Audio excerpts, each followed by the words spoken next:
O técnico Mano Menezes caminhou mais alguns passos em direção à definição do time que enfrenta o Atlético Goianiense nesta segunda-feira pelo Campeonato Brasileiro. Agora, existe apenas uma dúvida no setor do meio-campo e 2 jogadores disputam essa vaga na equipe titular. No treinamento da manhã de quinta-feira, a gente teve a presença de vários jovens da base que ganharam destaques na atividade e podem, no futuro, estarem presentes também em novas relações. O Inter anunciou a renovação contratual de Carlos de Pena, uma negociação que de alguma forma foi antecipada pelo Internacional, que tratou de não correr nenhum risco em relação à possibilidade de perder esse atleta. Pensando em 2023, o Inter também está de olho em um meia do Cruzeiro, em um dia onde recebeu uma notícia ruim vinda da Ucrânia, dentro da possibilidade de manter Vitão na próxima temporada. Esse é o Diário do Inter KTO de quinta-feira, 15 de setembro de 2022.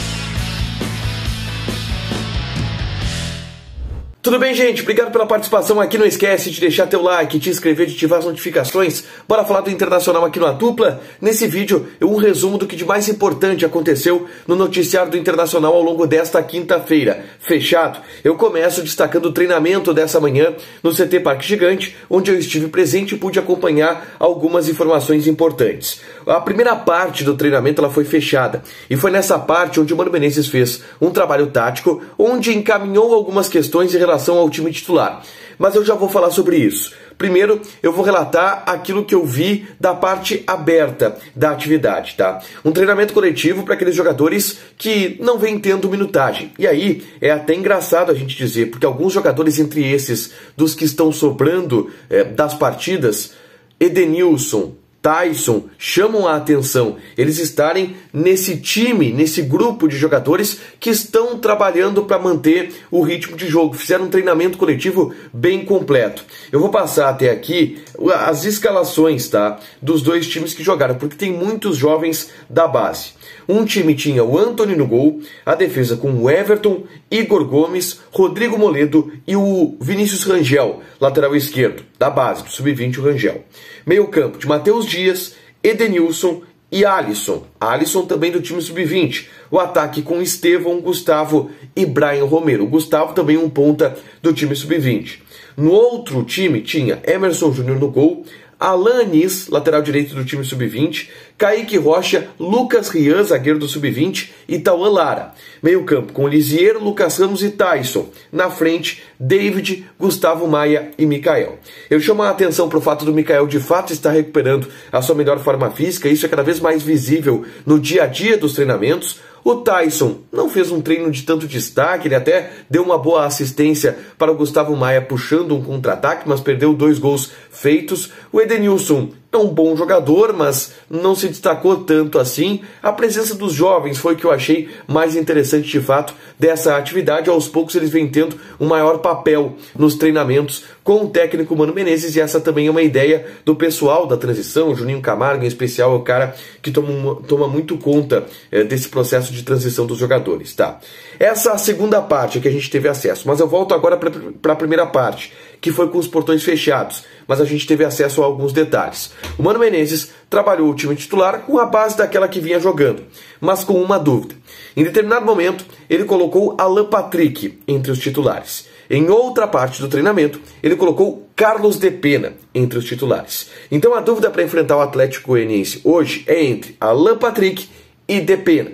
O Maurício está confirmado praticamente como titular. A gente até cogitava a possibilidade do Maurício sair do time para volta do de Pena e o Alan Patrick sendo mantido. Mas, pelo que o Mano Menezes indicou nessa parte do treinamento com os portões fechados, não. O Maurício está com a vaga garantida, o que até surpreende. De Pena e Alan Patrick brigam por uma vaga entre os titulares. Eu estou apostando na permanência do Alan Patrick, com o de Pena se mantendo ainda no banco de reservas, com o Mano Menezes respeitando a boa atuação que o time teve contra o Cuiabá. Então eu vou fazer a minha aposta de time titular, tá? Mas vou colocar o parênteses do de Pena. Daniel, Bustos, Vitão, Mercado e René. 2 volantes, Gabriel e Johnny.